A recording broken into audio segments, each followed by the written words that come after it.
Welcome back to the Lars Larson Show. It's my favorite day of the week, First Amendment Friday, because we open up the phone lines and every subject is fair game at 866-HEY-LARS. And if you're a naysayer, we'll put you first. We'll put you right to the head of the line at 866-439-5277. Send your emails to talk@larslarson.com and vote in our Twitter poll. I'll get to the Twitter poll in just a moment. But first, consider this question. Should Joe Biden be mobilizing U.S. military reservists for active duty in Europe because of what's going on in Ukraine and because of what's going on with Russia? I would say no to that, and yet it's happening already. President Joe Biden late yesterday issued an order that will allow the Pentagon to call up 3,000 military reservists for deployment to Europe. The order states that it's necessary to augment U.S. forces currently at 80,000 troops on a mission to deter further Russian aggression. The Daily Wire has the story up to 450 of the troops are authorized for activation, are pulled from the individual ready reserve. Lieutenant General Douglas Sims says these authorities will enable the department to better support and sustain its enhanced presence and level of operations. Does it smell like we're headed toward boots on the ground in Ukraine? Remember when Joe Biden made that rhetorical mistake about a year ago and said we're going to have boots on the ground in Kiev? Or Kyiv, as all the politically correct news anchors call it, even though if they want to call it Kyiv because they say that's how they pronounce it locally, I'd suggest some of those TV anchors should start calling it Ukraina and change the pronunciation of every other foreign country when somebody produces it or pronounces it a different way locally. In any case, calling up reservists, I think Joe Biden is slowly but surely edging us toward boots on the ground, and that is not a good result, not in my book. Today's Twitter poll: should new emissions laws make the sale of Jeep vehicles illegal? The Wall Street Journal covered the story. California has these crazy emissions rules. I don't live in California, thank God. But a lot of other states, about a dozen of them, most of them blue states run by Democrats, have decided to adopt the same kind of California rules, to the point where Stellantis, which is the Chrysler parent company, they own Chrysler, and they control this. And as the Wall Street Journal put it, if you like your Jeep, you soon won't be able to buy one, thanks to California's EV mandate, which applies not just in California, but in New York, Massachusetts, Vermont, Maine, Pennsylvania, Connecticut, Rhode Island, Washington, Oregon, New Jersey, Maryland, Colorado, Minnesota, Nevada, Virginia, and New Mexico. They say in some cases, this is a quote from Stellantis, in some circumstances, we may be compelled to allocate more electrified powertrain vehicles to California states. You get that? About a dozen different states in America, and the 50 states all see themselves as individual governments within the United States of America, and yet they're being referred to collectively as the California states, because they have to comply with the more stringent standards being enforced in the California states.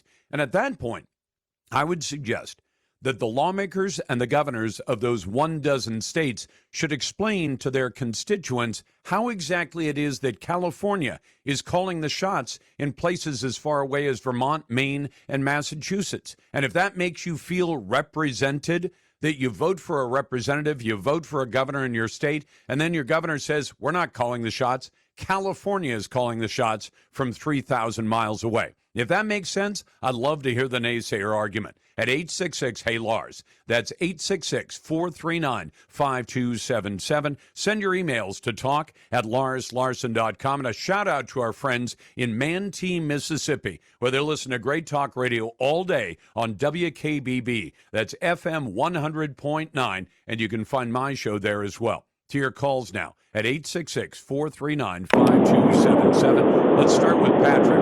Hey, Patrick, welcome to the program. What's on your mind? Lars, happy Friday. Thanks for taking my call. Happy Friday, sir. Hey, we're never going to know who left Hunter's baggie of Coke at the White House. We just need to accept that fact. And we also need to understand that the whole thing is a canard wrapped in a whole bunch of red herring. If they didn't want to have the public know that Hunter left his baggie of Coke at the White House, the PR, DNC machine that we call the news would have never said anything about it. So yep. we should be looking at why are they distracting us? Why the sleight of hand? Sleight of hand is the basis of all magic tricks. True. Penn and Teller That's don't true. really slip a gorilla in the box, but we're too busy watching Teller take the chicken out. We don't see the gorilla slip in. So what do we got? I mean, we've got some things we can pick from. There's probably things that none of us are even aware of, but we've got reports that came out from the NIH that, they knew that we were funding gain-of-function research at the Wuhan Weapons Lab. You've known that for a while. We've known that for a while, but now we've got more evidence that's come out. They've suddenly also stopped saying J6 insurrection as they get closer and closer to having to prosecute Ray Epps with something to shut him up because he's filed this foolish civil case. Mentioned that yesterday because all those major media outlets like the New York Times and the WAPO, they were calling it a deadly insurrection for 2 years, and all of a sudden they changed their tune. They sure were. And we've also got more information now about the whole alleged Russia collusion thing that they knew all along, and we've known all along that it was a joke. It was never real. There's new information out on that, of course. And we've all been paying attention to that, but the general American public just repeats back whatever the talking heads on TV or the cackling hens on The View say. And now the conversation is all about Hunter's Coke as more and more information comes out that basically the way I put it is that the truth is catching up with all of the conspiracy theories. Everything you know what, that you and I you know and what a it lot might of be, thinking Patrick, people though? have- Maybe it's a different kind of messaging that's going on. What if you worked at a place where, let's say, the boss's son works there too, and one day you're telling him must be nice to be the boss's son, and he says, you know what, it's so nice, I can do anything I want to around here, and I can get away with it. And you say, well, that's probably the case. Right? So one day he shows up and he's got his golf bag with him. And right in the middle of the day, he stands up from whatever he's doing at that workplace, and he says, well, I'm going golfing, folks. See you on Monday. And he does that, and you think, why would he do that so publicly? Why not just quietly slip out the door at lunch and never come back? And the answer is because he gets his jollies letting the rest of you know just how much he's got the whole situation wired. And maybe both Joe Biden and Hunter Biden enjoy that same kind of idea. Not only can we get away with everything, we can get away with everybody and tell them we're getting away with it.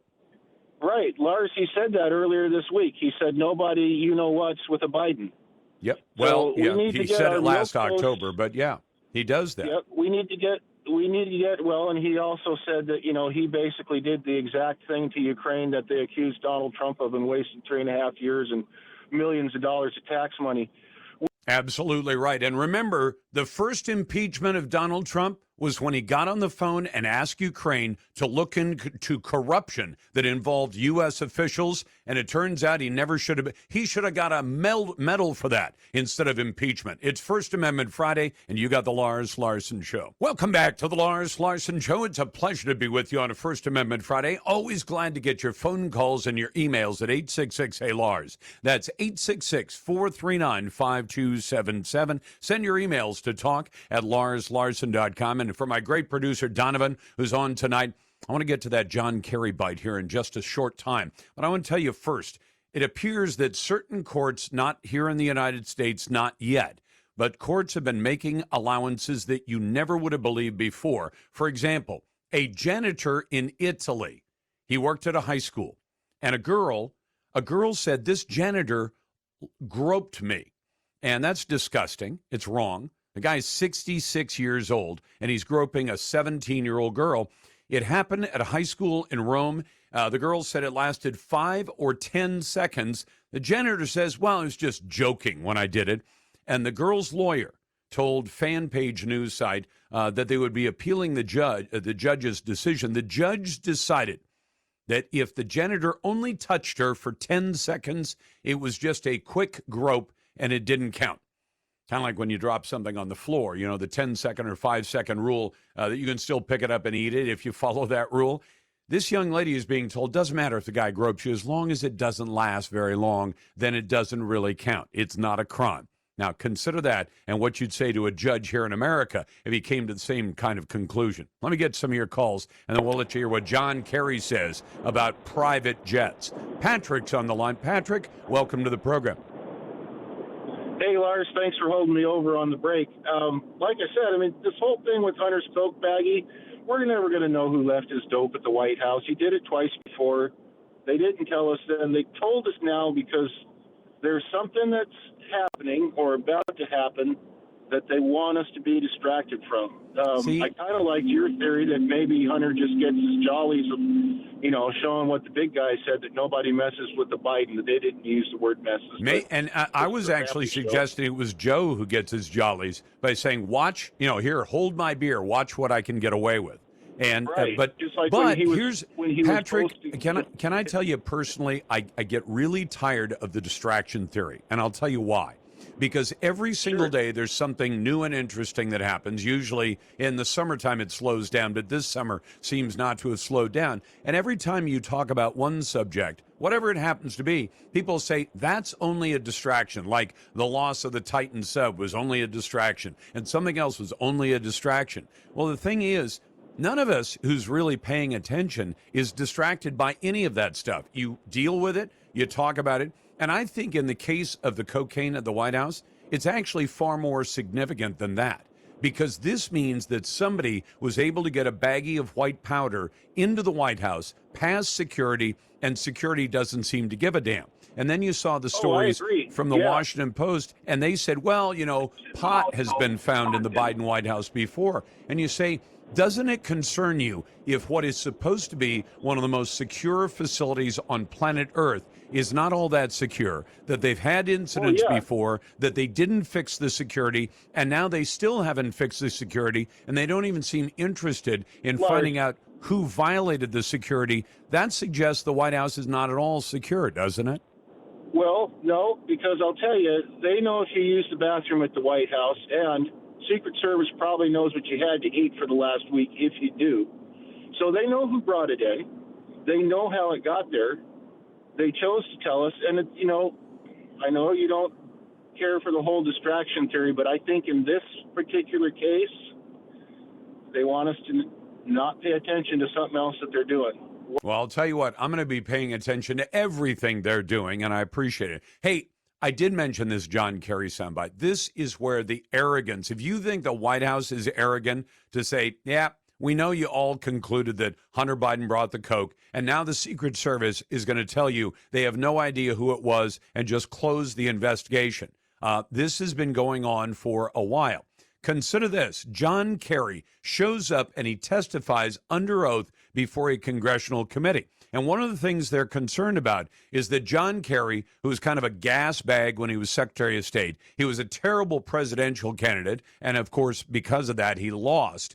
And now he's working as the climate czar for Joe Biden. Joe Biden's got about 150 czars working out of the White House, 525 employees, the greatest number of employees who have ever worked at the American White House in American history. And John Kerry shows up and gets his back up when members of Congress start talking about whether or not it's appropriate, whether or not it sends the right or wrong message.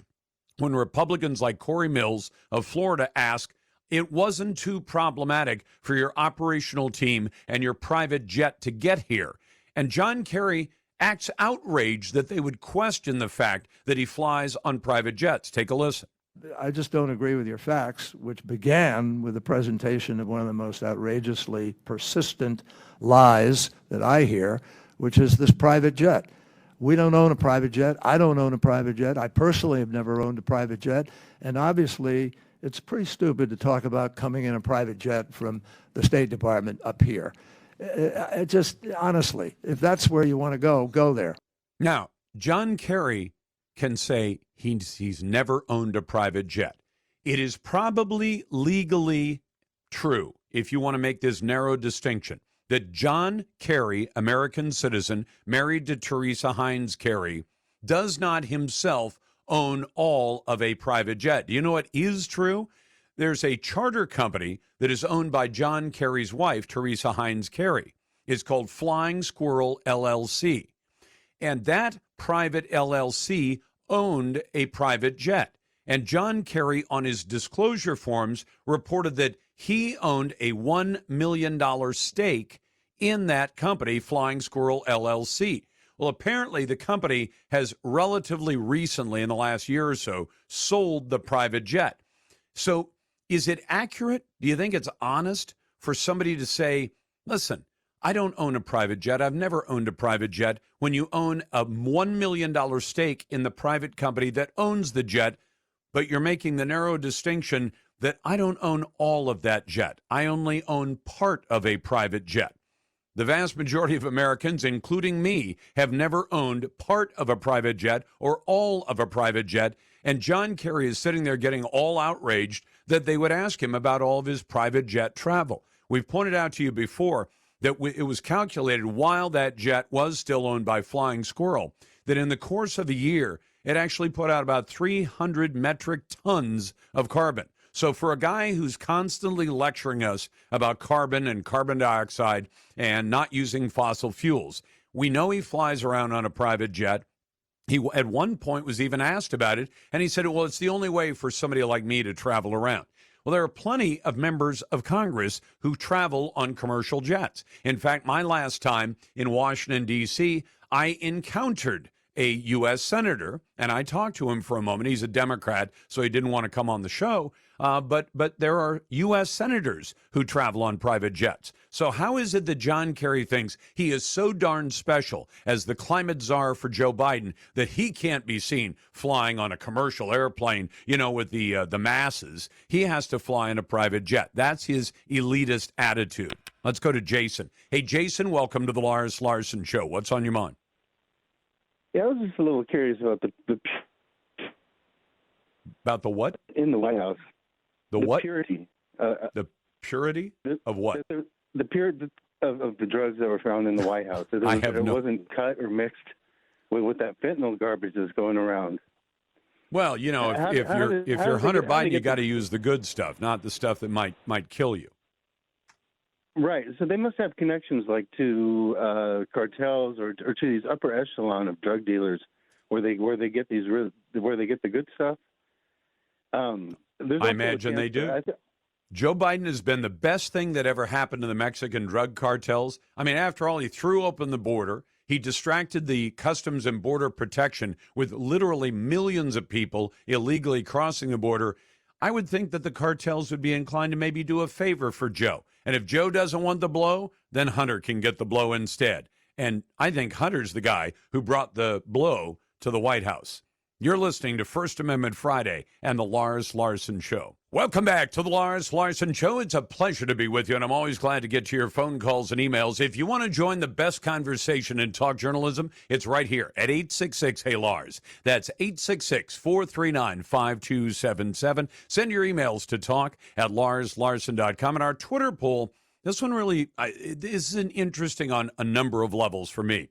Number one, I told you yesterday that electric vehicles are starting to pile up at the dealerships around America. Now, there was a time, I'm not a big fan of electric vehicles. I will be when they're practical to use and when they come down to a price that actually makes them competitive with what gasoline and diesel-powered vehicles can do right now. But for the most part, they're not practical because to refuel them, you have to recharge them. The AAA, for example, I looked them up a couple of years ago when this whole EV discussion began, and they tell you that the average automobile fill-up at a gas station, either gas or diesel, takes 7 minutes. That's the average. That means some people gas up in 3 or 4 minutes. Some people might take as much as 10. You can imagine that even with fast charging, the fastest charging out there, and they're getting faster, is maybe a half an hour.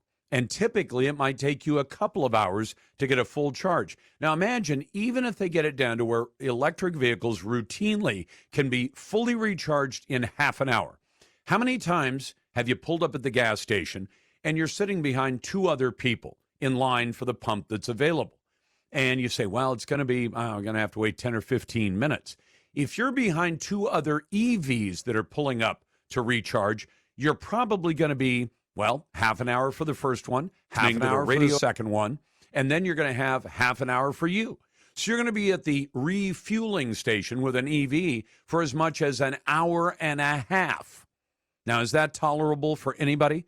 And if the answer is Joe Biden says, well, the American taxpayer will just spend tens or hundreds of billions of dollars to build enough car charging stations so that you'll always pull up, in effect, to an empty pump. Even then, half an hour to recharge a car or 15 minutes to get a partial recharge, if you're on any kind of road trip for any distance at all, in a gasoline or diesel car, you think, okay, I'm driving 1,000 miles. I get 300 or 400 miles a tank. I'll have to tank up twice. Imagine doing that at an hour and a half delay twice during a road trip where you're trying to drive a certain distance. It makes no sense. It's not practical. So guess what's happening? A couple of years ago, it would have been fair to say that electric vehicles were in such high demand that the dealerships could not keep enough of them on the lot to make them available. So a customer would come in and say, I want to see that new EV. And the dealership would have to say, well, we don't have any right now, but we can order one for you, but it might be a wait to get one. Now we've got the very reverse problem. And that is people are coming into dealerships and the dealership says, look, we got a whole lot full of EVs that we can't move out. Now, what does that tell you about demand for the product? And if you say, well, you could have used the excuse before people would like to buy electric cars, they're not available. Now they're more than available. The dealerships say they're piling up. The second thing I told you about, though, was the idea that there are a couple of sites that follow how much your vehicle is worth when it's a few years old. And if you're smart, when you buy a car, I've tried to do this. I've tried to be smart. I mean, sometimes it works, sometimes it doesn't. But you take a look at a car. I tend to buy used cars these days at this point in my life rather than new cars because I don't like to take the massive depreciation. The minute you drive a brand new car off the lot, you've already lost, thousands of dollars. So you also want to look and say, if I buy this car today for that price, how much is it likely to be worth if it's in the same condition about 4 years from now? There are now sites that will tell you that based on the value of used cars. Now, you might get a spike like last summer where used cars were in short supply and high demand and the prices went up. And this year they seem to have gone down a little bit. These sites that follow the value of used vehicles, they look at the biggest, what they call fallers. That is, how fast does a vehicle's value fall? And they say that when they look at it worldwide, the 20 fastest fallers among all vehicles are all EVs, every single one of them. So if you say, so I'm going to buy a car that costs a lot more money than a comparable gasoline car, I'm going to have the inconvenience that it's no good for long road trips, and it may be inconvenient even on local use. And then the value of the thing is going to drop like a rock, much faster than a gasoline-powered car. And then you get people like Joe Biden saying, we're going to make the car companies force them to sell you electric cars, whether you want them or not. Now, if that makes any sense to you, I'd be glad to talk about it. Let's go to Don. Hey, Don, welcome to the Lars Larson Show. What's on your mind? Good afternoon, sir. People need to educate themselves where these rare earth minerals to make these batteries are coming from. We've tried to tell people. Congo. I have been screaming and yelling about people. If a country or a world starts doing the things we're doing to the children, the Great Spirit may well just call it good and, cancel us or let us go into our own destruction. He might actually do that. And you're right. The rare earths, we've talked about it hundreds of times on this show, that some of the elements come from Congo. They're mined by children. And when you start to do the math on how much you need in the way of battery materials and rare earths to do the electronics, you find out there aren't enough available, and there aren't likely to be enough available in the next 20 years to be able to supply what Joe Biden promises is going to be the transformation where Joe Biden, I'll remind you, back in January at his State of the Union address, not January, later than that, March, he said, we won't even need oil 10 years from now. That's the guy who's calling the shots from the White House right now. Let's go to Darren in Michigan. Hey, Darren, thanks for listening on WILS. What's on your mind? Well, real quick, I find it kind of funny, with the cocaine thing. Somebody lost a key. Well, obviously they were able to open the cubby, and I've rented golf carts and bowling lockers. They know who I am. And I don't think, here's my conspiracy theory on All right. Friday. I don't think it was Hunter because, A, he probably has unfettered access for whatever reason. Now, why he would be over by the Situation Room, I guess the library is just somehow whatever. No. But what's your theory? What's your theory about if it wasn't Hunter, the one known drug addict in the White House, who was it instead? That's the quandary. It's well, I thought you had a theory. You promised me a theory, Darren. All right, Lars. My theory is probably the whole house is coked up if you just look at their policies. So, so again, how they can't track who lost the key, and I guess they can do hair samples. So here's the thing, Darren. I think they know exactly where the cocaine came from, and I think they know it was Hunter, and I think they're protecting the Biden crime family. It's the most obvious explanation, which means it's probably the right one. Let's go to Matthew. Hey, Matthew, welcome to the Lars Larson Show. What's on your mind? Yes, hi there. I was listening to you talk about the college debt loan forgiveness program and the price of college nowadays. And I just wanted to mention there's a website. It's called Modern States. I don't know if it's modernstates.com or .org, but they will provide video lessons for free from professors from like Johns Hopkins and different universities to help you take CLEP tests or college level examination program. Yep. And they'll even give you a voucher for the test for free if you take the online free course. So it's first year of college, 100% free. Have you ever seen the movie Good Will Hunting, where Matt Damon, while I don't like the rest of his politics, he sits and looks at the guy and says, one of these days you're going to realize you paid a lot of money for a college degree you could have got for a couple of bucks in late fees at the public library. Matthew, thank you very much. It's a classic line. You got the Lars Larson Show. Welcome back to the Lars Larson Show. Well, you've certainly heard my perspective if you've been listening about Joe Biden's latest scam to try to give away about $39 billion of the taxpayers' money. And I'll admit, it gets under my skin. Did I go to college? I went for about a year and a half. Did I pay for it myself? I paid for it myself.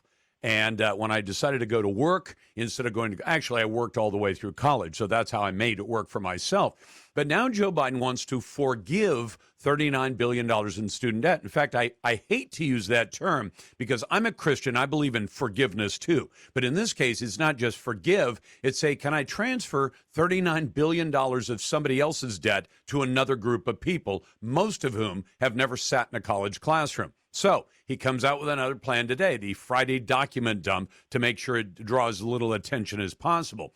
Dr. Ryan Young joins me now, who's an economist with the American Institute for Economic Research. Maybe Dr. Young can calm me down and tell me that there is any legitimacy to Joe Biden's latest student loan repayment or transfer of debt scam. Dr. Young, welcome.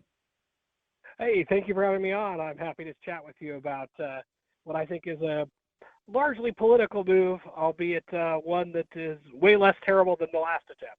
And by political, you mean he's trying to buy a bunch of votes before next November, a year from now? Yeah. So it was clear that one of the keystone promises that then candidate Biden made, and now President Biden has to deliver on, is the discharge, which I think is the right term, not forgiveness. I think discharge is the way to talk about it, of student loan debt. And after the defeat at the Supreme Court of the giant plan that was complete federal overreach in the agencies, they've come back now with a much scaled back version that is much more clearly probably inside the power of the Secretary of Education rather than their wholesale letter rip style that they were working on until the court stepped in to stop them. So you think they can actually get away with this version even though it's about a tenth the size of the original? Yeah, it looks to me like one of the things the court very clearly said in the student loan case was that they were ruling it as that the Secretary of Education had exceeded his powers under the HEROES Act, and here they're acting primarily under the authorizing legislation and modifying how they count the number of payments these student loan borrowers made under income-based repayment, or IDR loans, which is the only folks this will affect. Folks that were paying a certain percentage of their income over either 240 payments or 300 payments, and once they had made that many payments over usually 25 to 30 years, they then would have the remainder of the balance discharged. And here they're now going to start counting a whole variety of things, including, most likely, as far as we can tell from what they announced, the last 3 years where the required payments have been zero. Yeah, and they're going to count that as well, right? That's my understanding based on what's come out so far. The I guess, devil is always in the details. And see, that's where I wanted to go, Dr. Young. And I may get so far into the details we can't see daylight. But let me try this on you. So they say you're not paying you're not paying 10 to 20% of your income. You're paying 10 to 20% of your discretionary income, which is a term economists like to use for, I make $3,000 a month, but to pay my bills, I have $2,500 in rent, food, gasoline, insurance, car payments, or whatever. So I have $500 left over. If I have to pay 10% of that, I pay $50 a month. And if I do that for 20 years, then they just wipe out the rest of the debt. So it means in some cases your discretionary income is so small that 10% of nothing is nothing. I do know that much about economics. So one of the details I'd like to ask you is, how do they figure discretionary income? Because most people, and I think you'd back this up for me as an economist, do most people spend their entire paycheck no matter how big or small their paycheck is? Well, that is very income dependent. So as you cross into upper incomes, you start to see greater savings rates, although savings rates start at relatively modest levels. And what's really fascinating about this is we now have what appears to be a political maneuver layered on top of what has for decades been a bad approach to student loan programs, where there's been free money, where colleges were able then to accelerate prices. People borrowed on the understanding that it didn't really matter how much they made because they would pay based on their income. And now we're going to layer on top of that counting payments that have been basically forestalled, especially during the pandemic for it. And the sad reality is the student loan program in the United States has been a mess administratively going back at least 20 years and probably from the very beginning. Well, the reason I was asking about discretionary income is this, Dr. Yonk. I know people who, when they made $20,000 a year, and they say, I can barely pay the bills. And they say, but if someday I take home $50,000 a year, I'll be able to put some money aside. And they get to that income and they find out, no, I've moved to a nicer apartment. I have a nicer car. I buy better groceries. I go on nicer vacations. And all of a sudden they find out I still don't have any discretionary income. And some people do that all the way up into the six-figure range. They make $100,000, $200,000 a year, and they say, I don't have any money left over at the end of the month. And I think I've seen economic studies that say there are people making $200,000 a year or taking home $200,000 a year, and they spend every dime of their paycheck. If that's the case, does that still mean that, if the lawyer who's married to another lawyer who each have, $250,000 in student loan debt, and they say, but even though we make a big pile of money, a couple $100,000 a year or more, we spend every dime of it because we have a nice house and car and everything else. How do the folks in looking at their debt say how much their discretionary income is? Do they assume this is the bare minimum you need to get by on, everything else is discretionary? Or do they just say, well, how much is your house payment, car payment, and everything else? Say, oh, looks like you don't have any discretionary income. You don't have to pay. Is that the way they do it? Now, they do it based on a set of formulas that they use based on the income level. And so there's a set of assumptions that get hard baked in to what is the requirement. And it's not quite minimum, but it's also not the lawyers you're describing wouldn't Squeaky qualify tight. as having no discretionary income.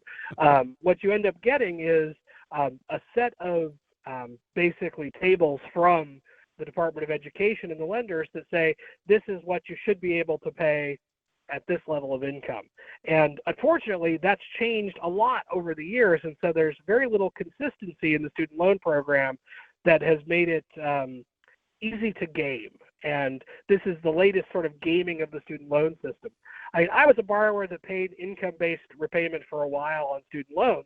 And then as I entered higher income, I wanted that monkey off my back, and so I paid them all off. And unfortunately, this now suggests to borrowers like me that may not be the best idea. You may be better off just waiting around to watch and see if they decide to forestall a bunch of payments because of some national emergency, and then those months get to count towards the eventual discharge anyway.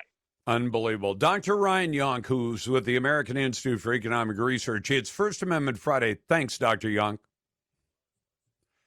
Welcome back to the Lars Larson Show. It's a pleasure to be with you on what is always my favorite day of the week, not because it ends the week. My week never really ends, but because we open up the phone lines, and I'm going to get to your calls here in just a moment. I got to unload this, though, because Joe Biden's latest move to give away $39 billion of the taxpayers' money, almost all of it to people who went out and got worthless college degrees. Now, if you say, Lars, are you calling every college degree worthless? Of course not. There are plenty of college degrees that are well worth the money you pay for them, and in that case, you should have no problem paying back your student loans. But there are a bunch of college degrees that don't actually lead to a real job, at least a job that makes you more money than you would have made by just skipping the 4 years at college, but you would have missed out on all that fun. And now Joe Biden. Well, Joe Biden just can't resist the impulse to give away tens of billions of dollars of your money to former college students, some of them finished, some of them did not, who don't want to pay the actual debt they incurred. And fresh today, the White House announces a $39 billion giveaway just 2 weeks after the Supreme Court killed Joe Biden's other plan to give $400 billion of your money away to college students. The Supreme Court said, nope. You're outside your legal authority. You can't do it.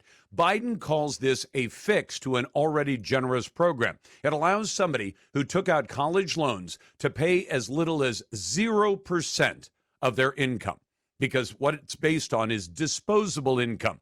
So if you make a paycheck after college and you got one of those worthless degrees, usually you can tell if it ends in the word studies instead of something else. If it's a nursing degree, an accounting degree, a medical degree, an engineering degree, you've got no problem. You're making good money.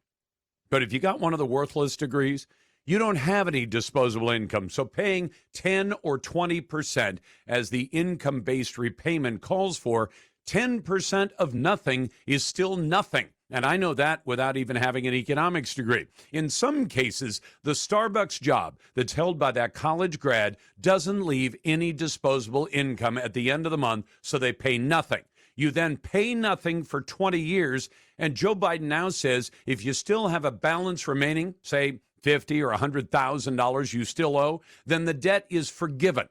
Now, I've often said, I'm a Christian, so I believe in forgiveness, but not this kind.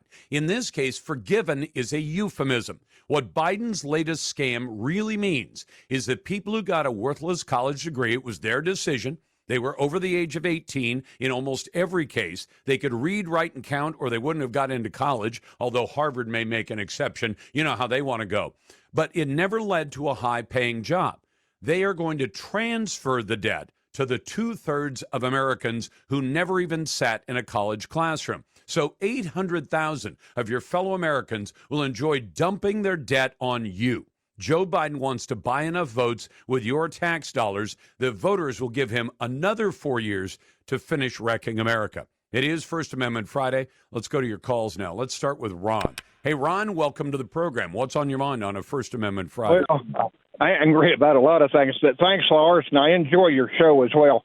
Thank you, sir. Biden has been successful to stay in strictly by his lies. When he was running for president, he lied for months saying he was going to help the people that's below poverty, the seniors and disabled. He was going to bring them up to help them do better. And that reached out to 80 million people to pull votes from people thinking, oh, if we vote for him, we're going to get this big raise. He did nothing. Then in midterm, he was promising to give the debt forgiveness for the students. And they voted for him, voted for everybody to keep the Democrats in.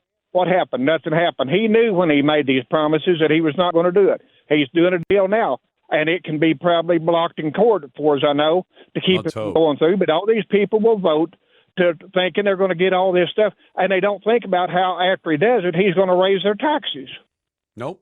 They don't think about it at all because, Ron, apparently there are people whose mom and dad never said if a deal sounds too good to be true, it probably is. And if somebody says, I'm going to get you something for nothing, it won't cost you anything, and they don't pay attention and didn't listen to mom and dad, they got a problem. Let's go to Joy, who's a naysayer. Hey, Joy, you know how much we love naysayers on this program. What's on your mind?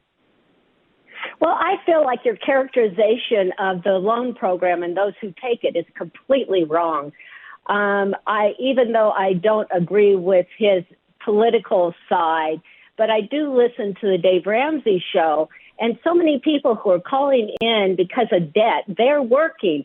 They're teachers, they're preschool teachers, they are hospital aides, and many of them did have to have degrees. And now for teaching, they have to have graduate degrees. Could you tell me what degree leads to a job as a hospital aide?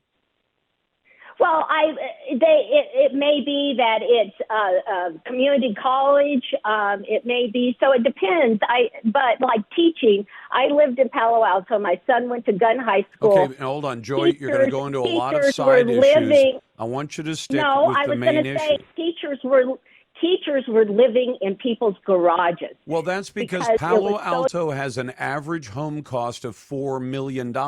You're saying if you choose to live in one of the most expensive cities anywhere in America. I don't live in Palo Alto. I can't afford to live in Palo Alto, nor do I want to live there. But if you say, I choose to take a job in a place where housing is stratospherically expensive, like Palo Alto, you may have a long commute. You may have to live in. There are a bunch of communities around Palo Alto where housing is cheaper. I just want to say that your characteristic is not accurate.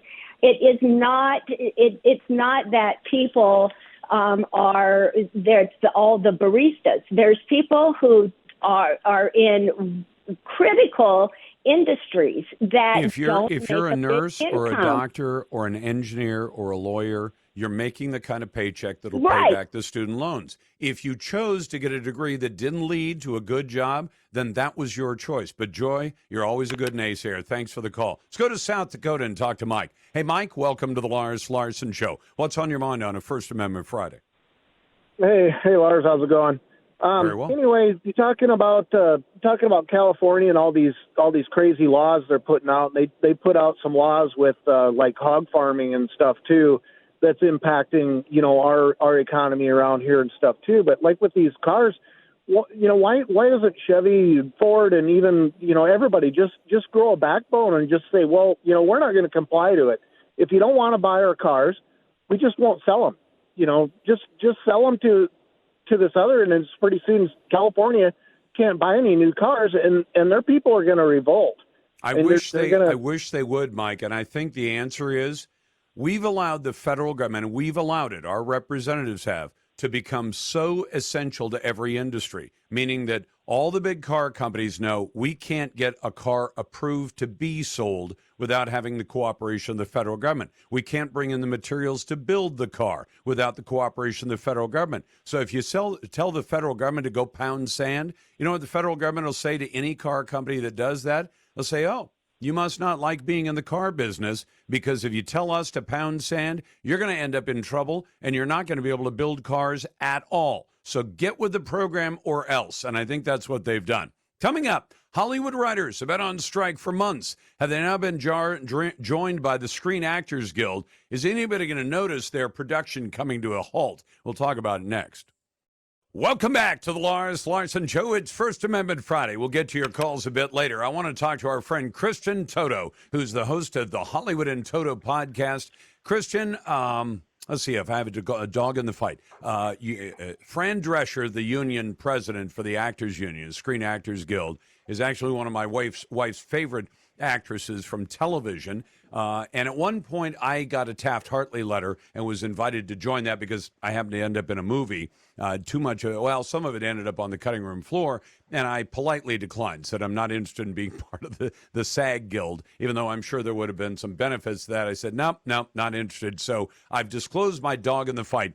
Does anybody agree with Fran Drescher when she comes out and says, we are the victims here? Do you think the vast majority of Americans who work regular jobs feel the least bit sorry for people who act in front of cameras? I think for the most part, no, and I understand your point, but I also think what gets overlooked are the actors who aren't super famous, who aren't working all the time, who go from gig to gig, paycheck to paycheck, and I think they don't get enough attention. But I also think that there's a lot of greed on both sides of the situation, where you've got actors who are making gobs of money, and you've got studio executives who are making gobs of money, and then it's hard to really appreciate or feel for the different groups. And also, we've spent multiple years now where most of Hollywood has been aggressively mocking half the country, demeaning half the country, insulting half the country, and often not even making product for half the country. So, I think as a right-leaning person, you're not exactly weeping at this point with the Hollywood strike. No, and one of the bigger issues, I understand their concern about artificial intelligence, but actually I've got a slightly different take on it. They're worried that under AI, you'll be able to tell a computer, take this actor, actress, take their motions and their appearance and all that, and we'll just make movies without the actor or without the actress. I don't think that's the biggest concern. I think the bigger concern with AI would be that if you told a computer, take all the best attributes, pick an action star or 4 or 5 of them, and we'll take little bits and pieces from each one, make an amalgam of all of them that is none of them, and we'll make the perfect action movie. And the actor or the AI actor will be able to do anything, and we won't have to involve actors for the most part at all. And that would be the bigger concern to me, not the fact that they might want to license somebody's name or face. That's what Hollywood does right now. They license lots of actors and actresses, and they have to pay them for their work. They're saying if AI comes in, they're going to rip off our image and our likeness and our mannerisms and everything else. Yeah, maybe they'll go out and create one very easily that doesn't cost them a single dime. Yeah, and I think technologically speaking, we're not there yet. We're getting closer, and it seems like closer every day. But I think they're trying to future-proof what's going on behind the scenes. But I think it's also about streaming residuals and the cut of the pie, and seeing a lot of these studios making enormous profits and squeezing the little guy and gal too. So listen, there's so much change going on in our culture. There's so much change going on with technology, and there's so much change going on behind the scenes, in front of the scenes of Hollywood. So I get where there's this chaos going on, but I also just the fact that they're probably not going to even meet to talk for quite a while. I think even the studios are saying we're going to wait till the fall till we address the Writers Guild. I mean, just imagine that they've been on strike since May 2nd, and we're not going to talk at all for weeks and weeks and weeks because we want to starve them out. It's ugly all around, and I think these changes probably need to happen. I think the industry is not in good health, but I agree. It's going to be fascinating to watch, and I think it's going to get much uglier before it gets better. I mean, do you think the actors and the writers can then say, well, okay, we are willing to make some compromises and get the get management side of it back to the table and say, let's cut a deal and let's start making product again? Because right now both parties are losing money, and this is a little unusual when it comes to in a typical strike. Auto workers go on strike. The auto workers have their little strike fund, and they keep some income going. In this case, these actors and actresses, I guess other than the ones with big residuals from previous projects, they're starving right now, but so is the industry, because the industry isn't making the product. Yeah, and also I would wonder, I don't know, maybe it's not practical, but I'd love to see the big stars with the big money maybe create funds, or maybe a pool of money that they can parcel out to the actors. Maybe that's too comprehensive and too maddening a thing to orchestrate. No, but it's very socialist, and since most of Hollywood is kind of to the left, they should embrace the socialism, shouldn't they? They should, and this is something that makes, while this is not a good situation and there's a lot of pain involved, there is a part of me that chuckles a bit because every other movie is attacking socialism and attacking income inequality, but this is a system that is just chock-a-block with income inequality and with greed and with all these horrible emotions that are all too human, and yet they're all victims to it in a sense. So it's almost cinematic in a way. Hey, let's talk about the Mission Impossible, the latest one, because I'll admit I absolutely love the movies. My wife can't stand Tom Cruise, but I try to ignore his Church of Scientology nonsense and his politics. I think he makes great movies, and he's been hugely successful. Is Dead Reckoning Part 1 going to be just as good and just continue the success of this partnership between Cruise and McQuarrie, if I'm saying his name right? Yeah, I'd say partially it is. I found this a bit of a step down from the last installment, which was Fallout, which I thought was just spectacular. There are some storytelling issues here. It is too long. It's 2 hours and 45 minutes. And I just thought it didn't hold quite as well together as the last few films in the saga. So maybe showing his age a little bit. But Tom Cruise isn't. He just turned 61 and he's doing these crazy stunts. And the action sequences are spectacular. And that's why you go to see these movies. This franchise is known for that, and they've really out-eclipsed the Bond saga. The Bond movies can be good, but they don't seem to have the wow factor that the Mission Impossible movies have at this point. And I really do listen. I don't know Tom Cruise off screen. I don't know his religion. I don't know his personal life. There could be question marks there. I embrace that. I get that. But I really care about him as an action movie star and as an actor, and I think he really is just dialed in on everything he does on screen. He doesn't phone anything in. He's intense. He's a good actor. He doesn't kind of let the action speak for itself. It's a nuanced performance, and I just think he's great to watch on screen. He's a legitimate movie star in the best sense of the word. The other thing I like about him especially is they've left politics out of Top Gun Maverick. They've left it out of most of the Mission Impossible series. They seem to know that Americans want to go to see the movies and be entertained and not be lectured about politics. And even though Cruise may be political and Hollywood is certainly political, they've left it out of the Mission Impossible movies. God bless them. I don't think that's an accident at all. I think Tom Cruise knows he's a populist entertainer. I think he knows he's trying to engage as many people as possible, and that if he does get political, he's going to scare some people away or upset some people. That's not his jam. He's a movie star. He's an ambassador of movie going. He's been promoting theatrical experiences for the last couple of years now, especially after the pandemic. So he gets it. He understands that. And these movies are not remotely woke. I didn't sense an ounce of woke in the film, yet there are strong, powerful female characters. There's some diversity here for sure, but it's never pushed in your face. It's just a story. It's not the best story we've seen, but that's not the emphasis here. It's about excellence, or at least attempting to bring excellence to the screen. You can find that at Hollywood in Toto, the podcast with Christian Toto. Christian, thanks very much. Hey, if you're a dog parent like me, I've got Sir Winston Churchill in the studio with me almost every day. It's safe to say I'd do anything for Winston, and I know you feel the same way about your dog. And the key to your dog's health starts with food. That's why I love Dr. Marty's Pets and Nature's Blend. It's a premium dog food made with simple ingredients like turkey, beef, salmon, and duck. And unlike most kibble that's baked with high heat and that destroys the nutrients, Nature's Blend is freeze-dried raw.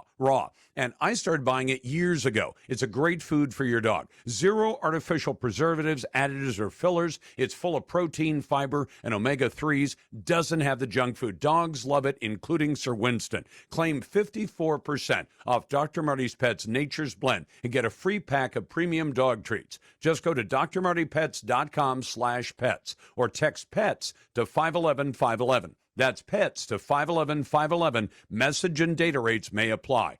Is Joe Biden trying to steal Ronald Reagan's legacy? That's next. Welcome back to the Lars Larson Show. It's a pleasure to be with you on First Amendment Friday. Always glad to take your phone calls and your emails at 866-HEY-LARS. And if you happen to be a naysayer, you disagree with my point of view, that's okay. We make you more than welcome. We're going to put you right to the head of the line at 866-439-5277. You can send your emails to talk@larslarson.com. And I'd love it if you voted in our Twitter poll. You might find it habit-forming. That would be okay. But our Twitter poll question today: should new laws make the sale of Jeep vehicles illegal? Now, this involves a number of states. It involves New York, Massachusetts, Vermont, Maine, Pennsylvania, Connecticut, Rhode Island, Washington, Oregon, New Jersey, Maryland, Colorado, Minnesota, Nevada, Virginia, and New Mexico. All of those states, blue states, all of them, have decided to sign on to the California-style EV mandate. And because California calls the shots on those environmental questions,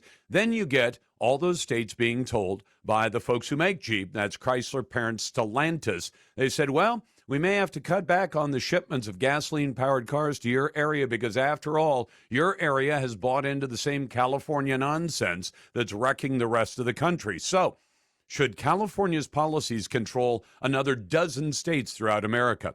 I also want you to consider this. I realize that Joe Biden is probably going to have the ultimate excuse for anything and everything that he says because he gets everything mixed up. Lately, just in the last week, he's mixed up Ukraine and Russia. He's mixed up the war in Ukraine and the war in Iraq, long since passed. He's mixed up lots and lots of things. And I think, whether Joe is playing a part and just pretending to be Mr. Magoo, he seems to have been successful in suggesting crazy stuff. And the craziest one is this.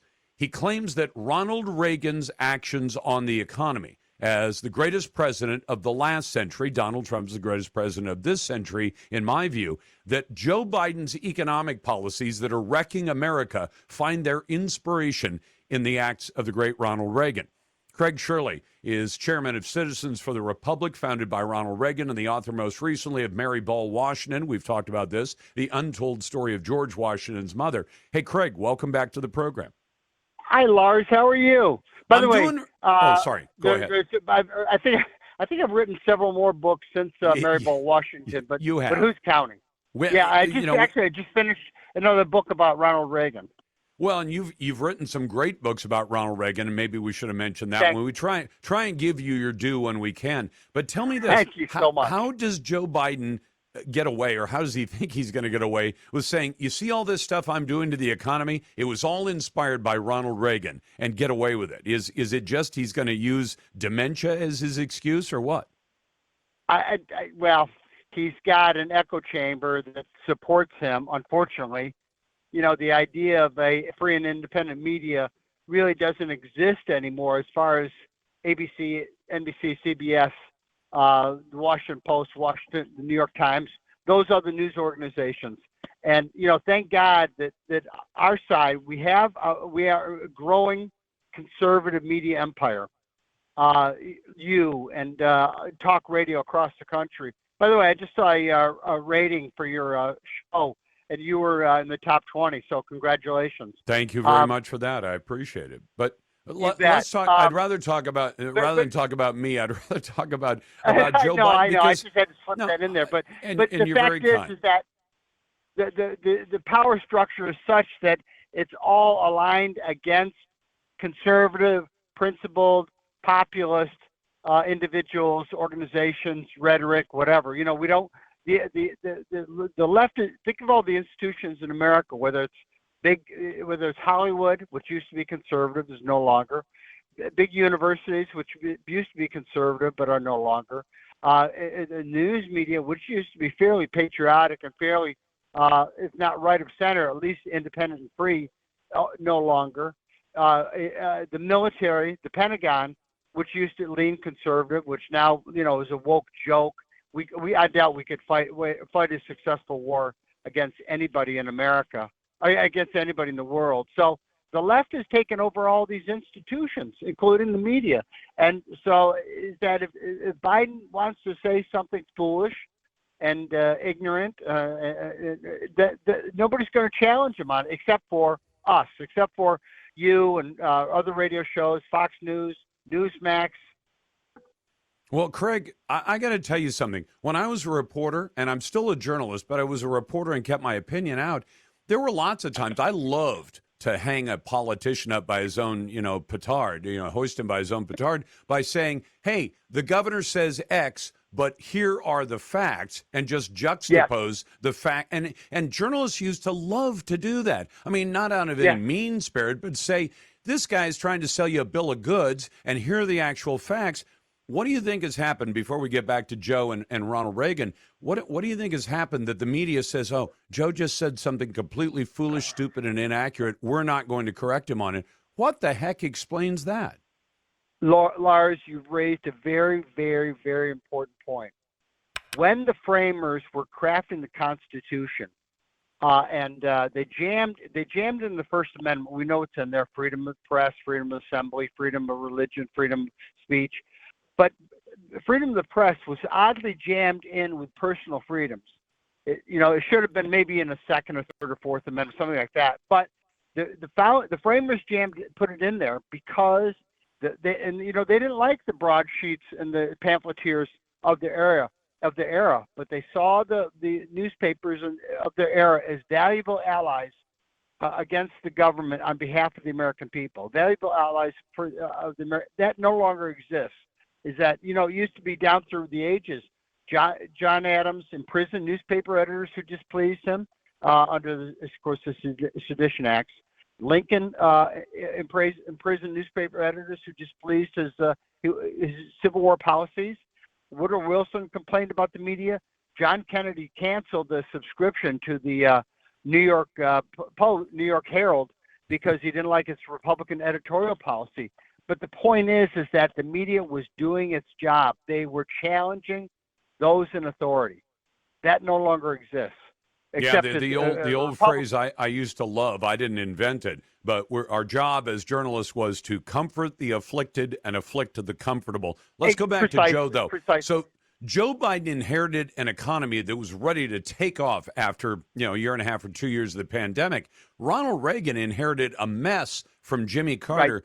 And you gave one statistic about millionaires. Because when people become millionaires, generally they can't do it without making other jobs for other people in economic activity. What happened during Reagan? Well, you're absolutely right. He inherited a mess from Jimmy Carter. Not forget foreign policy, but domestically unemployment was high, inflation was high, interest rates were high, gasoline was expensive, and Reagan created an economic miracle. He turned unemployment around. He turned the national deficit around. He defeated inflation. He defeated high interest rates. And in so doing, by creating freedom for the American individual, he created, when he inherited the office, the Oval Office, there were 4,000 millionaires in America. Can you imagine that? In a nation of 200 million people, there was maybe 4,000 millionaires, which isn't very, nothing to want to brag about. But by the time he left office, there were 40,000 millionaires in America. So he increased by a factor of 10 the numbers of millionaires in America just by unleashing, cutting taxes, cutting regulation, stopping this harassment of big business, the small business.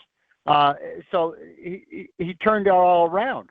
Absolutely right. That's Craig Shirley. He's a great biographer of Ronald Reagan and the author of so many great books. Craig, thank you very much. I appreciate you coming on. We'll be back in just a moment. I'll get to your phone calls and emails. It's First Amendment Friday on the Lars Larson Show. Welcome back to the Lars Larson Show. It's a pleasure to be with you, and I want you to consider this question. Should any classroom teacher, I would even include classroom teachers who work in private schools, although in this case, I think we'll talk specifically about public schools, but should any classroom teacher in a school carry on a secret communication with a 10-year-old student about the subject matter of transgender status and sexual matters in general, and then keep the parents in the dark?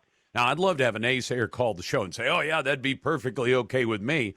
Somebody might do it as a joke, but this is not a joke. And I thought we'd talk about it with our friend Brandy Cruz, who's host of the Undivided podcast and has done real yeoman's work when it comes to this subject. Brandy, welcome back. Thanks for having me, Lars.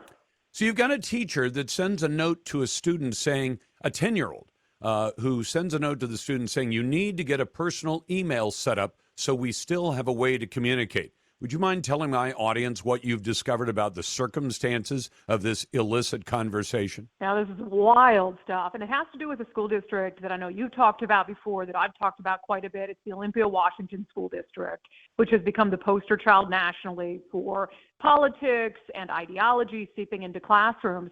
So the teacher in question is a teacher named Jennifer Knight. She teaches 5th grade at Centennial Elementary School in the Olympia School District. And the student, a 10-year-old child, as you said, who she is emailing with is a biological girl who is suddenly confused about her gender. And at school wants to go as he, him, they, them, wants to use a different name, but doesn't want to tell her parents yet. And so what I think is really important here, and for anyone who's listening who thinks, well, why would I care about one, wacky teacher at one school district? In truth, the policies that are in place around gender identity across Washington state schools almost allow for this sort of situation to exist, because basically it says if there's a student who wants to use different gender pronouns or a different name, the school is going to respect that. And if the student doesn't want their parents to know, the school is going to respect that as well. And so those are policies that inherently, Lars, are designed to create secretive relationships between teachers and students for the sole purpose of keeping parents in the dark. So that's the backdrop of this conversation. So here you have this teacher, Jennifer Knight, who through some misguided care and concern for this student is carrying on a secret conversation with her via email. Not only the email that you described, telling her explicitly in one of the emails, delete this email after we're done so your mom doesn't find out. It's really, under any other circumstances, we'd call it predatory behavior. It sounds like grooming behavior. I'm talking to Brandy Cruz. You can find her Undivided podcast online. But she says, I kept emailing you, but I was worried your mom interfered before you saw my messages. So you've got an adult doing this. Now, when this has come to light, has this teacher been put on leave? Or is the school, in effect, endorsing this kind of secret communication by saying, no, it's okay what the teacher did? Well, this teacher still has her job, and I would note that these emails are from last summer. These emails were sent between the spring of 2022 and the fall of 2022, and they were obtained by concerned parents through a public disclosure request and then passed along to me. So because the school not only produced the emails via public disclosure, but they had to go through them, redact the child's name, et cetera, the school, the district, they've known for at least a year the content of those emails and that those emails were out there somewhere in the public. And so after all that time, Jennifer Knight is still a teacher at Centennial Elementary. And I think one of the frustrating things is when we've pressed further with the district to say, hey, was there any sort of investigation done? Has there been any discipline? Has there been any corrective action? They have said, we don't comment on personnel matters. Yeah, but that's a standard dodge. They love to hide behind. And by the way, Brandy, a lot of times I don't mention things that we do that don't go anywhere, but people should know that routinely I call school districts. I say, this is what we want to talk to you about, and then they routinely don't call back. Now, I don't mention that the dozens of times we do that every single week because I'd spend half the show just talking about all the calls we made that didn't get returned. So we do our due diligence. But if the schools are saying this kind of behavior by a teacher is okay, then we must assume that teacher, Knight, of the Knight crew, as she calls her, or her, I guess her classroom and her, that she may not be the only one and probably isn't the only teacher doing it. Well, and even if you have, so again, this policy is in place, and I should note that the Olympia School District, they did tell us, when we first initially inquired about these emails, they sent us the policy that says, hey, not only the district policy, the statewide policy that says we'll respect a child's gender identity, and it could be considered privileged medical information that they want to go by a different gender, so we're not going to tell their parents. So they sent us that policy, but they did give us the caveat that teachers are expected to maintain appropriate communications and boundaries with students, and they're actually working to reconfigure that policy, so whether that's some sort of passive admission that this teacher went too far. But going back to what you said and what you asked, the truth is, and the plain fact is, that policy that I just described for you, it fosters an environment of secrecy in schools. Sure. So you are saying via that policy that there are certain things that it is okay to keep secret between a teacher and a kid, no matter how young that kid is, and explicitly keep it secret from the parents. When you foster that environment, I would say, first of all, it's never okay to teach kids that it's okay to keep secrets from their parents. Especially about significant things involving the child and the child's health. Because if they're arguing that this is a health matter, then they're saying we've identified this as a health matter. That allows us to keep it secret. Well, if it's a health matter, I think the parent more than anything needs to know about it. And you're also telling the child, as you said, it's okay to keep secrets from your parents. And in fact, a child who might have otherwise said, well, one of these days I have to sit down and talk to mom and dad about how I'm feeling. Well, now the child has been given license by a state agency that says, no, it's okay to keep your parents in the dark. That's a really evil thing for a school district to do. Well, and can I tell you and your listeners about one of these emails that hasn't gotten so much attention, because I think it wasn't the most flashy email, but to me it's the most egregious one of the thousands of emails that we got. So this teacher, Jennifer Knight, in the spring of 2022, she emails this girl's mom and says, hey, I'm concerned about your daughter's mental health. I'm concerned about your daughter's self-esteem. Would you come in for an informal parent-teacher conference? Oh, okay. Boy. So that sounds like, right, a teacher who's concerned about the kid. The problem is the teacher knows when she's sending that email that this child has gender dysphoria. In fact, behind the scenes, she's been encouraging it. And then a month after she invites that parent in, under the guise of, oh, I really care about your kid, but doesn't tell them about this huge health issue they're going through, a month after that is when the teacher is telling the kid, you could come live with me anytime. I just want you to know that. And please delete this email so your mom doesn't see it. So you have a teacher who has the audacity to send an email to a mother portending to care. Unbelievable. That's Brandy Cruz. You can find the rest of the story at the Undivided podcast. You're listening to the Lars Larson Show. 80% or so of my practice is gender affirming surgery. So I do facial, chest surgery, and genital surgery. But the majority of my practice and sort of where my passion lies is really genital surgery cases. So I do a lot of vaginoplasty and a lot of phalloplasty. Welcome back to the Lars Larson Show. That is one of the surgeons at Oregon Health and Science University. And by the way, if you look up online and you say which places in America are doing the greatest amount of what they call gender-affirming care, I think that's a bad name. It's a warm and fuzzy name they've chosen to put on what I consider to be the mutilation of children. And let me address something that comes up all the time when we've been talking about this subject. When we say they're talking about doing these things to children. And when I say they, I mean Congress, I mean state legislatures, I mean major medical centers around America that say all we're doing is gender-affirming care. Well, what they mean by gender-affirming care, they mean chemicals and hormones that chemically castrate little boys and and puberty block both little boys and girls. And I always hear back from people. They say, Lars, you're crazy. They're not doing this to children. Well, we rarely get the opportunity to actually put the question to a doctor. Even in this case, I haven't talked to Dr. Blair Peters. I do have a request in for an interview, and we've documented that. So if Dr. Peters chooses to call me back, I'll be glad to put him on the program for as many hours as it takes to fully explain why he would do this to children. So we put the call in. I've done my due diligence. But I want you to hear Dr. Peters identify himself, and then I want to tell you what he's doing to children, because he admits it out loud. We're doing this to adolescents. And what is an adolescent? Well, check the CDC. They say between 14 and 17 years of age. The World Health Organization, who I don't trust very much, says it's between 10 and 19. In any case, the vast majority are simply children. So what about this doctor? Who is he, first of all? My name's Blair Peters. I use he and they pronouns, and I am a gender-affirming surgeon located in Portland, Oregon at OHSU, or Oregon Health Science University. Now, I took these sound bites, credit where it's due, from a Twitter post by Fourth Wave that fights against the medicalization of transgender issues. And here are some important facts to consider, because I want you to understand how we got to this point. Number one, so-called gender-affirming care is exploding in America. Now, a lot of people would have you believe it only involves adults.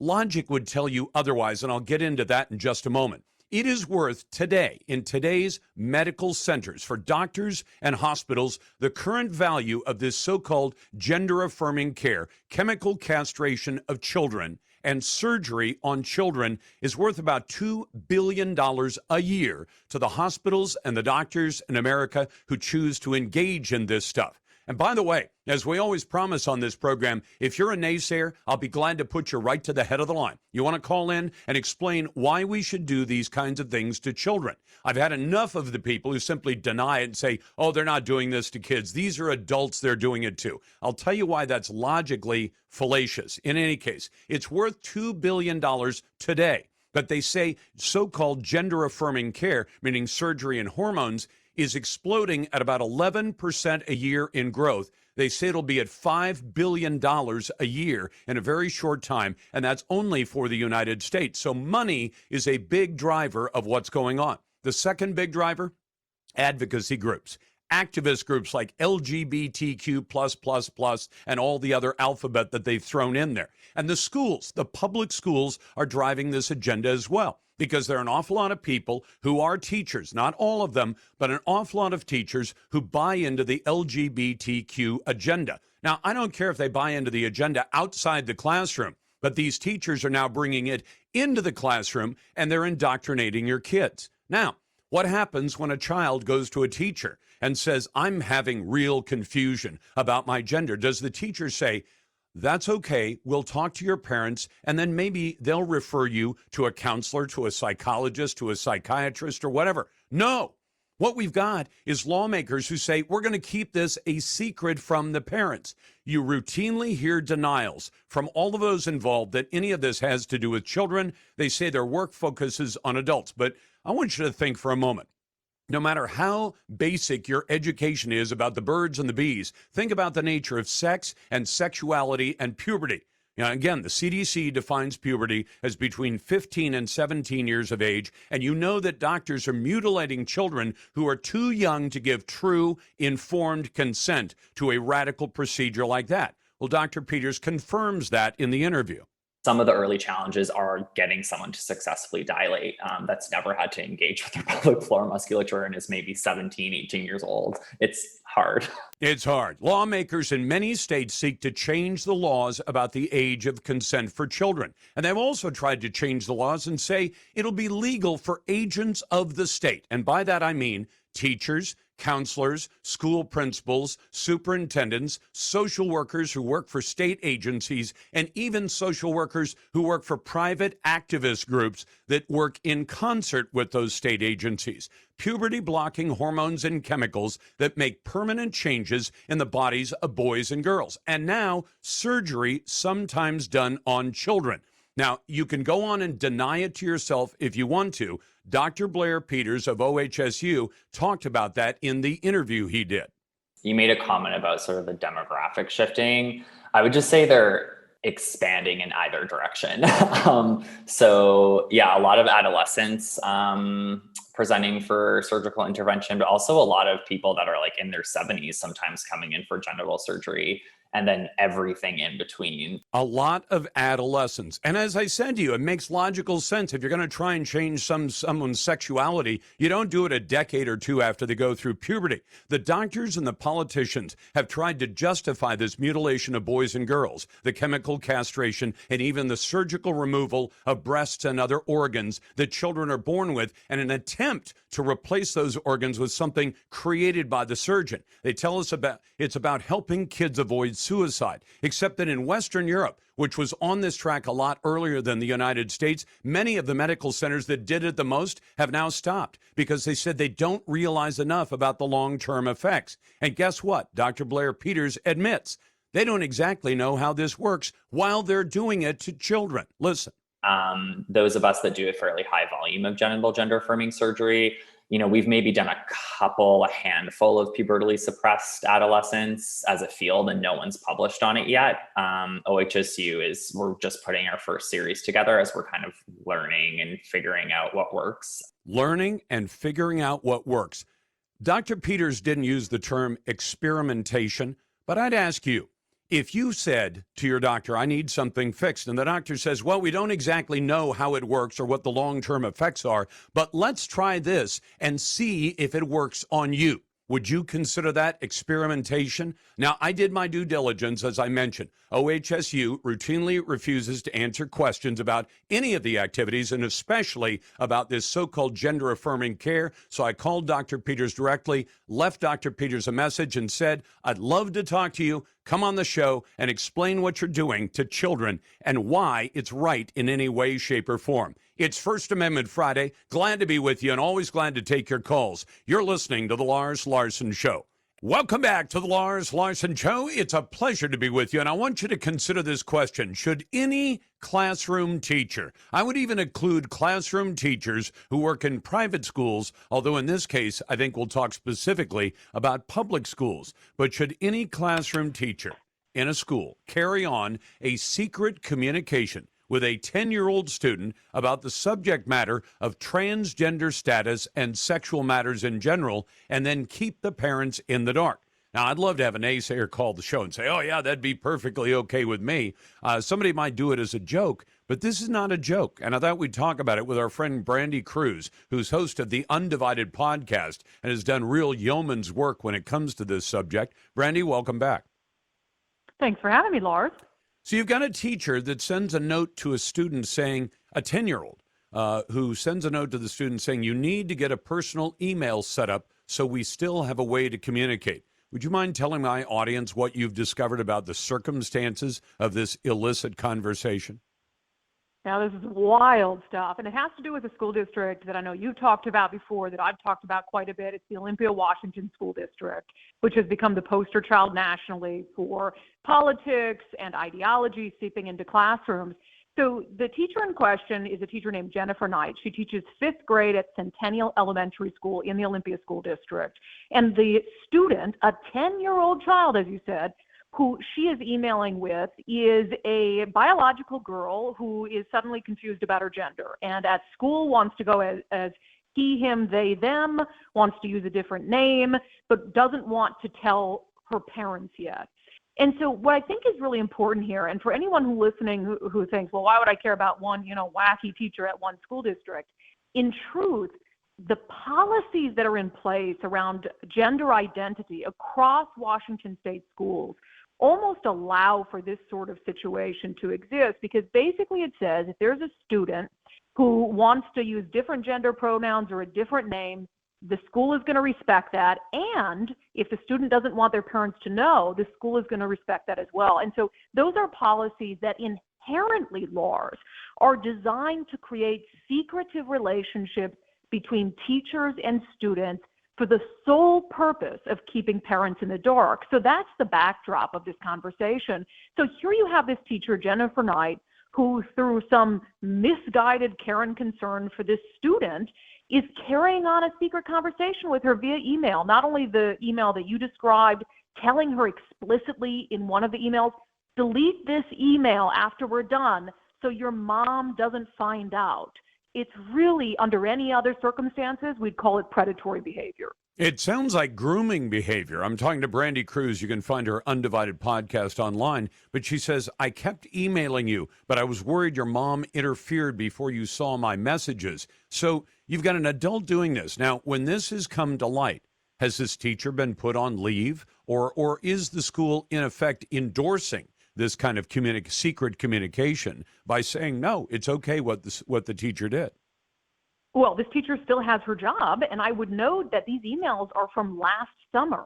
These emails were sent between the spring of 2022 and the fall of 2022, and they were obtained by concerned parents through a public disclosure request and then passed along to me. So because the school not only produced the emails via public disclosure, but they had to go through them, redact the child's name, et cetera, the school, the district, they've known for at least a year the content of those emails and that those emails were out there somewhere in the public. And so after all that time, Jennifer Knight is still a teacher at Centennial Elementary. And I think one of the frustrating things is when we've pressed further with the district to say, hey, was there any sort of investigation done? Has there been any discipline? Has there been any corrective action? They have said, we don't comment on personnel matters. Yeah, but that's a standard dodge. They love to hide behind. And by the way, Brandy, a lot of times I don't mention things that we do that don't go anywhere, but people should know that routinely I call school districts. I say, this is what we want to talk to you about, and then they routinely don't call back. Now, I don't mention that the dozens of times we do that every single week because I'd spend half the show just talking about all the calls we made that didn't get returned. So we do our due diligence. But if the schools are saying this kind of behavior by a teacher is okay, then we must assume that teacher, Knight, of the Knight crew, as she calls her, or her, I guess her classroom and her, that she may not be the only one and probably isn't the only teacher doing it. Well, and even even if you have, so again, this policy is in place, and I should note that the Olympia School District, they did tell us, when we first initially inquired about these emails, they sent us the policy that says, hey, not only the district policy, the statewide policy that says we'll respect a child's gender identity, and it could be considered privileged medical information that they want to go by a different gender, so we're not going to tell their parents. So they sent us that policy, but they did give us the caveat that teachers are expected to maintain appropriate communications and boundaries with students, and they're actually working to reconfigure that policy, so whether that's some sort of passive admission that this teacher went too far. But going back to what you said and what you asked, the truth is, and the plain fact is, that policy that I just described for you, it fosters an environment of secrecy in schools. Sure. So you are saying via that policy that there are certain things that it is okay to keep secret between a teacher and a kid, no matter how young that kid is, and explicitly keep it secret from the parents. When you foster that environment, I would say, first of all, it's never okay to teach kids that it's okay to keep secrets from their parents. Especially about significant things involving the child and the child's health. Because if they're arguing that this is a health matter, then they're saying that we've identified this as a health matter. That allows us to keep it secret. Well, if it's a health matter, I think the parent more than anything needs to know about it. And you're also telling the child, as you said, it's okay to keep secrets from your parents. And in fact, a child who might have otherwise said, well, one of these days I have to sit down and talk to mom and dad about how I'm feeling. Well, now the child has been given license by a state agency that says, no, it's okay to keep your parents in the dark. That's a really evil thing for a school district to do. Well, and can I tell you and your listeners about one of these emails that hasn't gotten so much attention, because I think it wasn't the most flashy email, but to me it's the most egregious one of the thousands of emails that we got. So this teacher, Jennifer Knight, in the spring of 2022, she emails this girl's mom and says, hey, I'm concerned about your daughter's mental health. I'm concerned about your daughter's self-esteem. Would you come in for an informal parent-teacher conference? Oh, okay. Boy. So that sounds like, right, a teacher who's concerned about the kid. The problem is the teacher knows when she's sending that email that this child has gender dysphoria. In fact, behind the scenes, she's been encouraging it. And then a month after she invites that parent in, under the guise of, oh, I really care about your kid, but doesn't tell them about this huge health issue they're going through, a month after that is when the teacher is telling the kid, you could come live with me anytime. I just want you to know that. And please delete this email so your mom doesn't see it.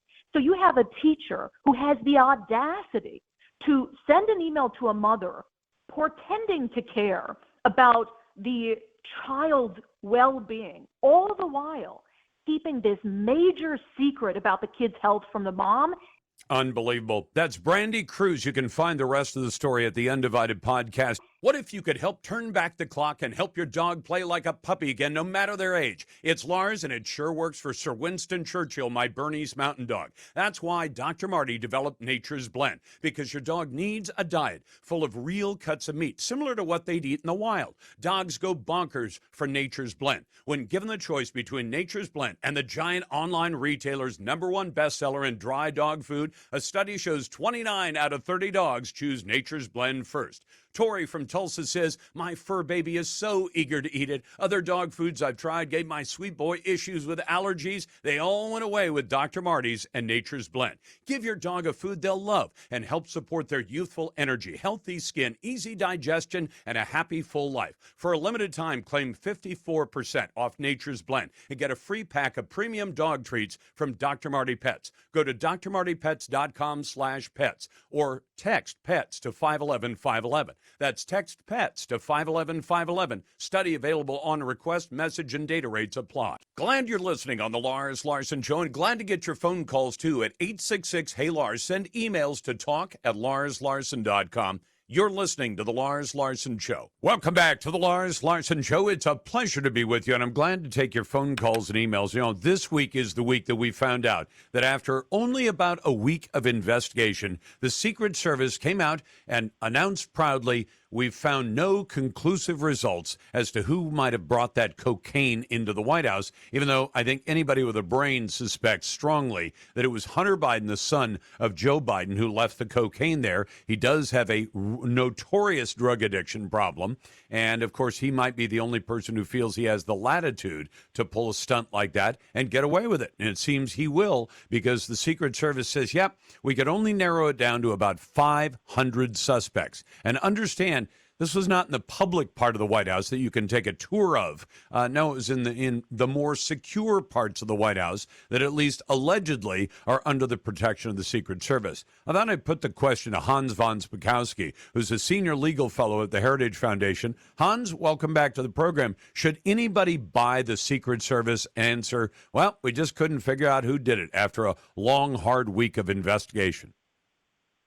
Well, I think the choice is that either they're not informing us of the truth or they're incompetent. I mean, I don't know which is worse. I mean, two things here. One, I think folks understand that the White House is probably the most intensely secured, monitored, and guarded facility, maybe, I know in the country, maybe in the world. The Secret Service has constant patrols, constant surveillance. That includes video surveillance. And I have a very difficult time accepting the fact that they can't narrow down who was in this particular area at the time that this cocaine was left. Plus, think about this, Lars. Look, I've been in the White House multiple times. When you go into the White House, you don't just walk through a magnetometer. Nope. You also walk through another room where they have air flowing over you that's patrolled by dogs. Why? So they can smell if you have any kind of, explosive residue or drugs or anything like that. How did this get into the White House? If it did, and they really don't know who did it, that means they have a severe problem with their security protocols, and that's something the Secret Service needs to explain. Well, and consider this, Hans. If it's that secure, and it's supposed to be, because we want our chief executive, whether I voted for him or not, I didn't vote for him in this case, but you want it to be secure. I've had more than a few people point out, and it was a pretty obvious conclusion, that that powder didn't have to be cocaine. It could have been anthrax. It could have been ricin. That's right. It could have been any one of 100 other kinds of contraband that could literally be a threat to the life of the president or all the other people who visit that building from time to time. And for the Secret Service to say, yep, somebody brought that white powder in, and we have no idea who did it, we're closing the investigation after a week. I agree with you. It's either incompetence or they're lying. And talk about the possibility that they're lying. And whether or not would the Secret Service, at the behest of Joe Biden, or even without the big guy saying anything, say, we're going to protect the Biden family by just closing the investigation and declaring no result? Well, I'm afraid that they might do that. I mean, keep in mind that the other thing that we've learned in the last day or two is that this isn't the first time it's happened. The Secret Service has now revealed that they found marijuana at least twice before in the Biden White House, and yet that was not disclosed to the public. And they've said nothing about what kind of investigation that they did, if they did any, to find out who dropped those drugs in the White House. And the thing is, if that happened twice before, then they knew they had holes in their security that allowed illegal drugs to be brought in. So the question is, what did they do to fix those holes? Because obviously they didn't do anything. Well, and I understand why they wouldn't come out and tell us specifically, we changed this or we changed that. I don't want them to give up the security secrets of the White House any more than I want the Pentagon to give up the secrets, security secrets of the Pentagon. But they could say, we found things before, we made changes that should have closed those loopholes, those holes in security. Except if they admitted that, they'd be saying, whatever we changed, clearly it wasn't enough. No, you're exactly right. Plus, while they might not want to disclose that publicly, Congress has a right to get classified briefings on that the same way they do on all kinds of other intelligence issues. Like I said, having been in the White House, having gone through security there, I just have a very tough time believing that they really could not pinpoint this down to, even if it's just a handful of individuals. I just have a hard time believing that. I have a hard time with it as well, especially when, say, NBC, for example, reported that the FBI did not develop latent fingerprints, either couldn't find them or couldn't bring them up, and insufficient DNA on this plastic baggie or whatever container that the powder was in for investigative comparisons. Well, maybe not for an investigation, maybe not to bring criminal charges, but did you find enough to suggest who it might have been? And I'm like you. Right. We now have two major investigations in the last year and a half or so. One into who leaked the Supreme Court decision, and they got to the end of 6 months of that and said, nope, we can't figure out who it was, even though we knew that there was a fairly short list of people who would have even had access to the information, and probably an even shorter list of people who would have had a political motivation of one kind or another to release it early. And they come out and say, no, couldn't figure it out. And in the case of the White House, couldn't figure it out. So, what are we being told? That the whole system has become kind of a Praetorian guard for Joe Biden, that their job is to not just guard the emperor, but to make sure that they gather intelligence and maybe protect the emperor from even legitimate kinds of criticisms. Hey, your kid brought Coke into the White House. And if it wasn't Hunter Biden, let's assume it's that it wasn't Hunter Biden, then that means somebody who's still on Joe Biden's staff was the person who brought it in, right? No, that's exactly right. But I think actually this reflects the attitude of this administration, the White House, and the people who work there. I don't think they care about this. They're all for drug legalization. Their ideologies on so many issues are so far to the left that I think they don't see this as a serious issue, even though this is a violation of federal law. They don't care about that. And they say so I would think that Biden would be apoplectic. I mean, I have my own attitude about drugs, Hans. My wife and I don't like, the illegal drugs. Do we occasionally have a glass of wine with a friend? Sure. But that's legal. But we've told friends before, if you do that stuff and we're not aware of it, don't bring it to our house. Don't put it. We used to have a little boat, and we said, don't bring it on our boat. The Coast Guard can take the boat. And we just said, don't do it and we've told people explicitly, we've never caught anybody doing it. We've said, we don't want any connection to that kind of thing. You would think that Joe Biden would have that same attitude. But apparently his attitude about his son's illegal gun purchase is nonchalant. His attitude about his son's illegal drug use is nonchalant. Signing up for military service when you're addicted to cocaine and getting kicked out on your first day. That's what Hunter Biden did. He got kicked out on his first day in the Navy Reserve, and he says, no big deal. Hans von Spakowski is a senior legal fellow at the Heritage Foundation. Hans, thanks very much for the insights. Back in a moment, it's First Amendment Friday. Always glad that you listen to the Lars Larson Show. If you want to vote in our Twitter poll, at Lars Larson Show, or at our website, larslarson.com, if you want to weigh in on the conversation, it's 866-HEY-LARS. That's 866-439-5277. And naysayers always go to the head of the line on the Lars Larson Show. Well, Joe Biden's last scam to pay off tens of billions of dollars of student loans for people who got a degree or went to college for a while and then decided, I don't really want to pay for that degree. It turned out not to have been worth what I paid for it, and now I'd like somebody else to pay the bill. That one got shot down by the U.S. Supreme Court. So today, in what I call a Friday document dump, they rolled out a student loan payoff scam. This one is much smaller than the last one. The last one was about $400 billion. This one is about a tenth as big. It's about $39 billion, and it would forgive much of the debt of about 800,000 student loan borrowers.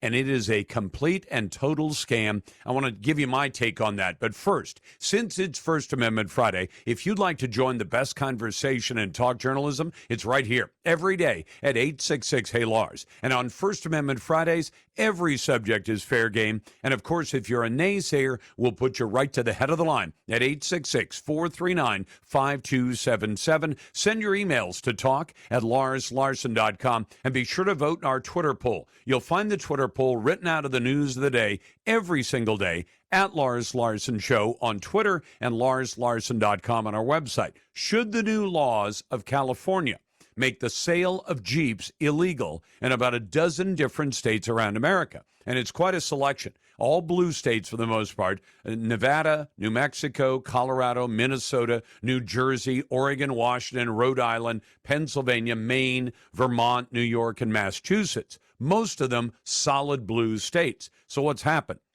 According to the Wall Street Journal, if you like your Jeep, you soon won't be able to buy one thanks to California's EV mandate. California's ban from the Wall Street Journal on new gas-powered cars doesn't actually take effect till 2035, but the harmful effects are already appearing. The parent company of Chrysler, Stellantis, plans to reduce shipments of gas-powered cars to all the states that have adopted California-style emissions rules, which means you could walk onto a car lot and be told, I know you'd like to buy a gasoline-powered Jeep. We only have electric Jeeps here because we decided to follow in the footsteps of California.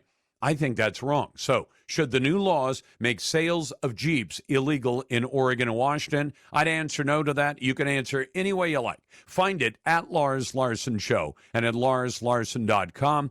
Yesterday's question: do you believe the Secret Service claim that it can't tell who put the blow in the House of Joe, meaning the White House? 96% of you said no. You don't believe the Secret Service. I voted on the no side of that. Only 4% of you actually believe the Secret Service, and I'd love to talk to one of those naysayers about why they would believe that nonsense. So let me get to Joe's latest plan, because Joe Biden finds himself locked in a very tight box right now. During the campaign for president, where they cheated so he could win in November of 2020, Joe Biden made the promise that he would get those student loans paid off. Now, I think this is completely wrong. Because we have about 44 million Americans who owe about $1.7 trillion. Now, if you decided to go to college, good for you. You got the choice of where you wanted to go to school. You chose the school. You chose your major. You chose, I assume, when you chose your major, you said, this is what I want to be. I want to get a degree as a doctor or a nurse or a lawyer or an engineer. Or you might have got one of those degrees that ends in the word studies, like women's studies, ethnic studies, this studies, button tracking, beetle sorting, all that nonsense. So you spent the money, and then you said, I don't really want to pay it back. Well, here's what Joe Biden has said. He thinks he's found a way to work around what he did wrong in the last one. In the last one, if I need to remind you, there's a thing called the HEROES Act that was passed by Congress about 20 years ago. And here's what it intended. It intended that when we called up men and women to serve in the military, they were already in the military. They weren't being drafted, but they were asked to go and do service in Iraq and also asked to do service in Afghanistan. And some of them asked to do service inside of America, but because of the war on terror. So you had a lot of people whose lives were disrupted by that. And the Congress said, if these people in uniform, reservists and National Guard as well, who are called up, we shouldn't make them subject to some kind of draconian penalties because they can't pay their student loans. So they gave them some relief in what's called the HEROES Act. Well, Joe Biden said, I'm going to use the HEROES Act with people who've never been to Afghanistan, who've never served in the military, who didn't go to Iraq, who were not first responders on 9/11/2001, I'm just going to forgive their student loans. That went to the Supreme Court. The Supreme Court said, forget about it, Joe. You're acting outside your authority. So now what Joe says is he wants to go in and mess around with a program that I think was a cheat to begin with. And that was this. You go out, you borrow the money, you go to college, and when you get done, if you say, I'm having a tough time paying it back, they have what they call income-driven repayment plans for student loan borrowers. And what it does, it sets the monthly payment at a level that is affordable for the individual based on income and family size. And what they said was, we will only ask you to pay back 10 or 20% of the person's discretionary income. And that's where it gets really sleazy, because here's what happens. You get your degree, and maybe it's a master in fine arts, and you find yourself pouring coffee at a Starbucks, and you say, I'm not making much money. I'm barely making enough money to pay the bills. Well, that means your discretionary income may be either zero or close to zero, meaning you're barely making enough money to pay the rent, to buy food, and meet the necessities of life. But what the government said was, and I think they were wrong to do it this way, they said, if you will pay 10% of all the money you have beyond paying the bills, meaning your discretionary income. So if you made $3,000 a month, and then you spend $2,700 a month on the bare necessities, you had $300 left over. That means you might have been making a student loan payment of 10 or 20% of that, meaning $30 a month up to about $60 a month. Now, that's pretty generous altogether. But Joe Biden says no. What we want to do is say, if you've been paying that for 20 to 25 years, after you've made 240 payments that may have been either zero or close to zero, at that point, we'll just declare that your student loan debt is paid off. And in total, it would cost about $39 billion to do that. So I want you to think about what this means in practical terms.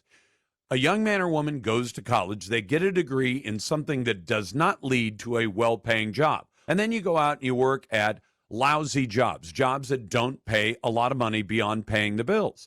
And you pay almost nothing or even zero every month for 240 months. And then the federal government comes along. And here's where it really gets problematic, because the federal government, Joe Biden in particular, says this is loan forgiveness. Well, the fact is, forgiveness is nice. What it really is a transfer.